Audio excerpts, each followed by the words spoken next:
Hello Zzz Proxies, it's your boy Josh. You know how folks say that history doesn't repeat itself, but it definitely rhymes? Well, for those who've ever played Genshin Impact, you guys remember a wee old wandering samurai by the name of Kazuha? He was thought to be a collection of Jean, Sucrose, and Venti at the time, and because he had a blend of all three, people were expecting him to be trash. Why not use the individuals, they said? Well, upon 1.6, Kazuha was unleashed into the world, swirling and plunging his way to become one of the most impactful, no pun intended, characters in all of the game's history. Now, I know this is a Zenless Zone Zero pre-release guide to Vivian, but history just rhymed with itself yet again, giving us a blend of Yanagi and Bernice. Today, I present to you Vivian. Cue the montage.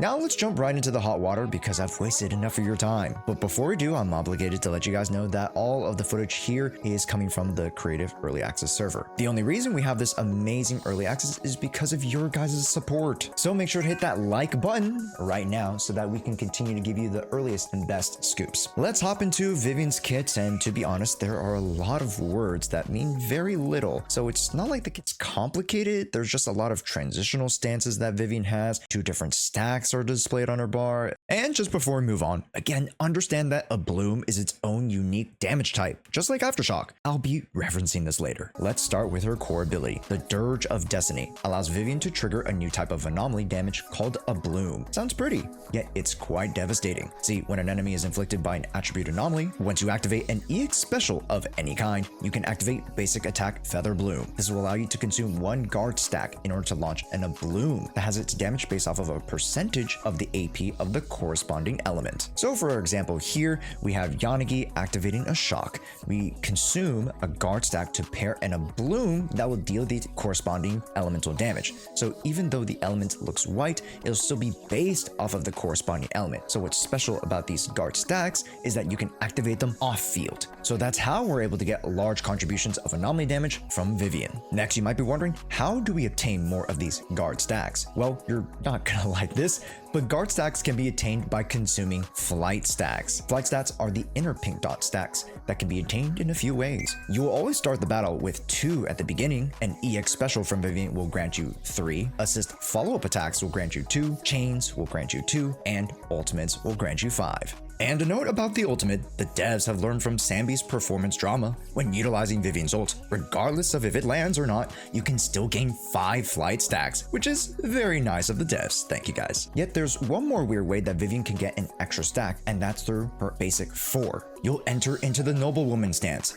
TLDR, this stance allows you to swap out of Vivian to another character while also having her on field. But there's just so much more to it than that. If you're just a casual enjoyer, that's all you really need to know, so you can skip the next 30 seconds. But if you're here to learn everything, listen up. After dodging, you enter into Noblewoman stance. As just mentioned above, you can gain 1 instance of an auto dodge. This auto dodge will not be considered a perfect dodge. Yet from Noblewoman, you can actually transition into the flight state, where you can actually hover in midair for 2 seconds, and during this time, you can activate the final attack called the Flutterfrock Suspension, which will consume available flight feathers into guard feathers. What kind of sucks is that if you're overflowed with your guard stacks and consume flight stacks, the game does not stockpile your consumption of the ability and will just make those stacks that you've worked so hard for obsolete. So make sure that when you have guard stacks to use them up, or you'll only consume set flight stacks when ready, as you'll still want to swap into Vivian in between those periods of building up flight stacks. More on that in the combat portion. And here's the key to Noblewoman.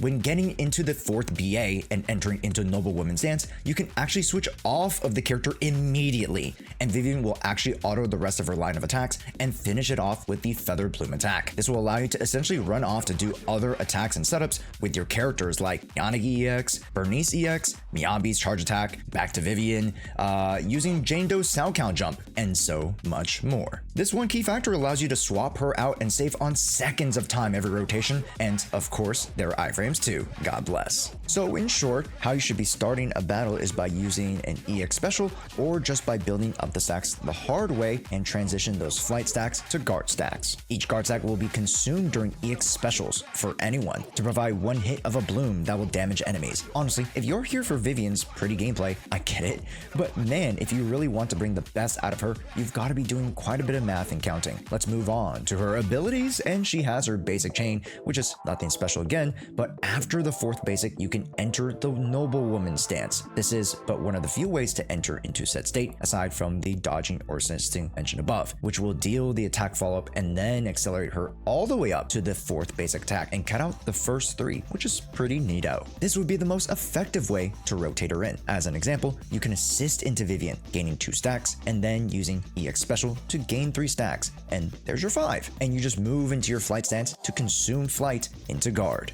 But one big thing about stack management, now that we're here, please don't cancel EX special with the ultimate. Many characters in Zzz can animation cancel, but Vivian has few. With the EX, you'll need to land it to gain your 3 flight stacks. And to be honest, the rate at which you consume flight and guard stacks is a bit jumbly. I've tried to pull off 8 or 9 bloom combos, but they turn out to be quite messy within the context of battle. I'll get back to you in the advanced guide on how to cleanly pull off these huge burst anomaly combos, but in short, try to separate your skill usages to manage the flow of stacks evenly throughout the round. And you thought we were done, folks? Not even close, because not only does Vivian have the ability to dish out a bloom off-field, she has another off-field ability. So if you connect Yanagi's Manual Disorder to Vivian's Bloom, then we have Bernice's Afterburn to Vivian Prophecy. Alright, the name is just so weird. Why not we just call it Prophecy? Anyways, the Prophecy ability allows Vivian to dish out damage over time or dot damage anytime she hits an opponent with the Suspension, or even when you activate the Feather Bloom. For those who've forgotten already, that's when you hit the EX specials. Don't worry, this kit has a lot of extra legwork. So we're now able to apply ether damage over time, and much like Bernice's Afterburns, it's just an extra dot that can crit. So yippee, there's always going to be someone playing Crit Vivian, and honestly it's going to be me. But to be very real, running Crit Vivian is almost a death sentence for her overall damage, as most of the damage scales from either damage bonus, her attack, and her AP. And the one thing about this kit, unlike other anomalies, is that there isn't really a cap for a purple-themed Lolita here. So for characters like Jane who want, say, 420 AP to max out on Crit, Vivian seems endless. And potential characters that can manipulate or buff AP can really benefit our quirky Mockingbird here. Let's start transitioning into the build, and something that I found really interesting was that there was an initial hiccup in my calculations that I really couldn't follow. So let's quickly start with Vivian's W engine, the Flight of Fancy. This cute signature provides a strong 713 base attack, which matches the Time Weaver and Flame Maker Shakers for their bases, and provides 90 AP, something light. Then when in combat, we receive 40% anomaly buildup increase for her entire output, which of course includes her Prophecy dot. And when dealing ether damage, said AP increases by a scaled amount for 5 seconds, stacking up to 6 times, triggering every 0.5 seconds. This is absurd amount of build-up buffering, and initially gets me to think that with a total of 120 AP at Refinement 0 and 40% more build-up, the weapon is by far the best, and during longer fights, gets more impactful. But I don't want to discount the Time Weaver, because as of this recording, the bug of it is still present, where you can utilize the element buildup in the weapon for any element, meaning it's super viable for the likes of Vivian. My fellow Zzz Gooners, it has come to my attention that Time Weaver does no longer boost the corresponding elemental damage of the one that is equipped to. So I'm told that this weapon is a big gutted. Sorry for the shocking news from your president of Goon. Now, back to the video.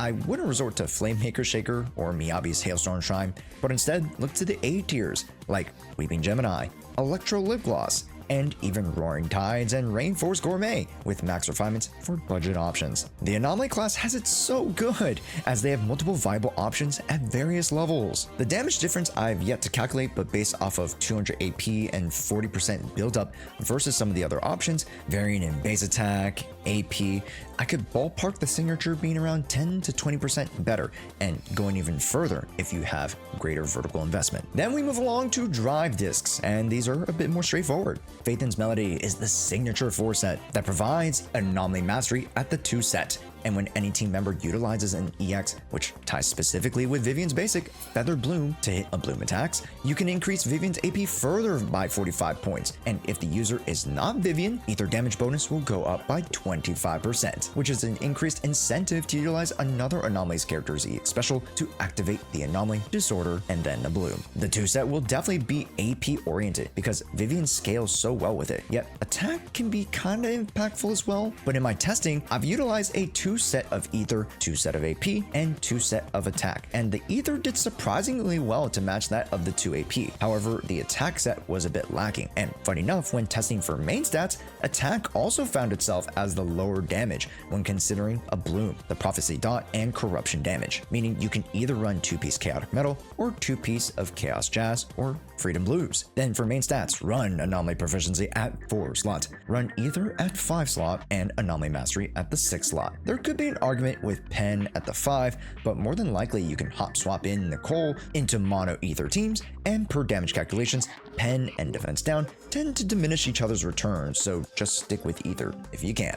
Also, for the contrarians, I've yet to test out these options because there's just limited time in the C server, but there might be an argument for running Vivian on Hormone Punk or Puffer Electro. But to be honest, the bonuses on Faithins is just so catered towards her, best you stick with that set if you want the best out of the Bean Sprout. Next is the Combat Showcase and Team Reviews. This is a section that I know a lot of you guys are waiting for, so let's start with the budget options. Of course, I love me some Ether units, and who better to pair with her than her Ether support mate, Nicole. With the defense down, extra Ether bonuses, and quick swap ability, Nicole is nothing shy but awesome paired with the most units in the game, but especially with Vivian, she can provide some much needed shred. Then you can swap in characters like Piper, even Anomaly Sakaku, and Grace as the more budget options. Grace, being a pseudo on-field anomaly unit, loves to take her time on field to skill basic.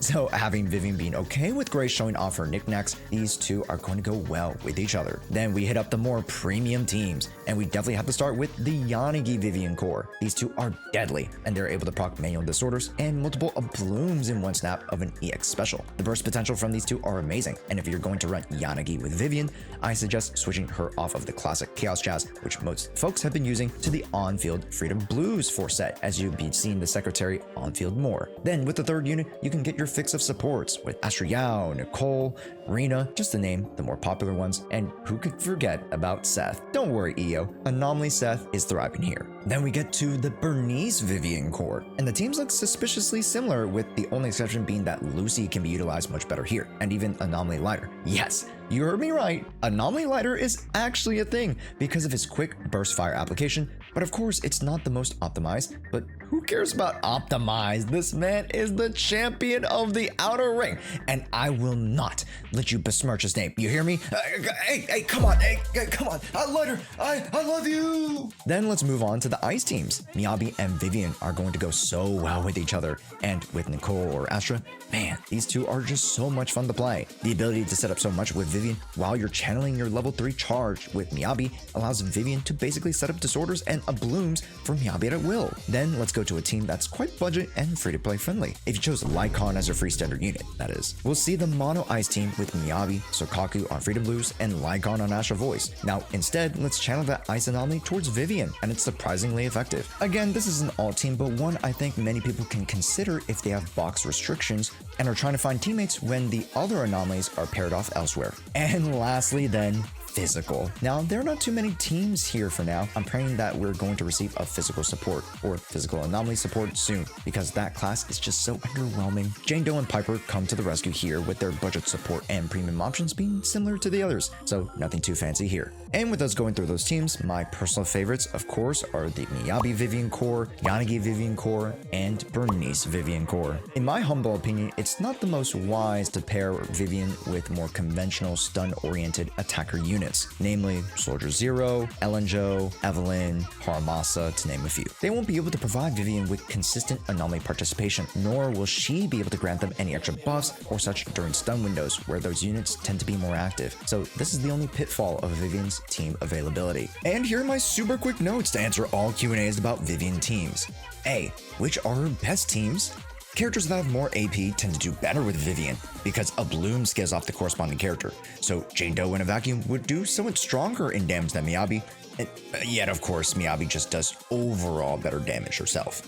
B. Is Vivian stronger than our previous anomaly characters? Short answer, yes. If you compare her with Bernice, she's around 10 if not 20% better than her overall in performance because she can do prophecy and a bloom attacks. And a big question that a ton of people were asking me in the YouTube comments was, is triple anomaly team a thing? Personally, after testing, not really. The lack of buffs hampers the production of the characters, and if you're not perfect with them, it's hard to manage Bernice meter, guard and feather stacks, Sao Cow jump, but Yaniki can somewhat make them click. I'll review more about this comp in my advanced guide next week. Lastly, Josh, you said that a bloom was its own unique damage type. Well, why does that matter? Initially, most folk in the early access beta were calculating a bloom to be adjacent to disorder, such that abilities, passives, and other effects that manipulated disorder damage or made use of said supposed disorder damage would improve because of a bloom. Now, this is not the case. So characters like Jane Doe M4 or 6, for example, who can gain more damage or extra Sao Cows after hitting a bloom, can no longer do so. Yet, this opens things up to a bloom being a future type of damage, not like polarity disorder, who is strictly under the disorder category. Other anomalies might be able to proc a bloom in their own way too, which is an exciting proposition. Lastly, let's review Mindscapes and give you my monetary evaluations, because who doesn't like talking about breakpoints? Vivian's M1 consists of 16% anomaly and disorder damage increase when the enemy is under Vivian's prophecy, which if you play it right, should be 100% uptime, and also gains a flight feather, which IMO can actually come in clutch. If you say have 2 already, your assist into Vivian for a total of 4, then gain a 5th through that extra to gain the max stacks. In the flow of actual battle, this Mindscape is actually more comfy than it appears on paper. Then M2 will be a nasty numbers increase. Ether anomaly buildup rate increases by 25%, more on top of a bloom damage increase of 130% from the AP's original value. For those who don't recall, the corresponding element of bloom deals damage, which has percent multipliers of the AP that was used to deal the anomaly with, and a nice extra 50% res ignore. M3 and M5 are skill bonus increase, which unfortunately the bloom and prophecy are tied to the core, so these are pretty useless. It's still nice though, and talking about just nice, the M4, the suspension and feather bloom attacks will always crit and increase Vivian's attack by 12% for 12 seconds. And you start the battle with 5 guard feathers, negating the need to build up her stacks at the start of battle. Very convenient for your on-field DPS to just start ramping up. M6 is a 40% ether bonus with bonus feathers for actions within Noblewoman stance. And when launching the Fluttering Frock suspension, aka the dive bomb attack, you'll consume all guard feathers to deal a special instance of bloom, which gains in damage multiplied by the number of guard feathers you use. Meaning this is for those Vivian on-field hybrid carry DPS runs where you want Vivian on field. This will pair exceptionally well with Bernice and her afterburns.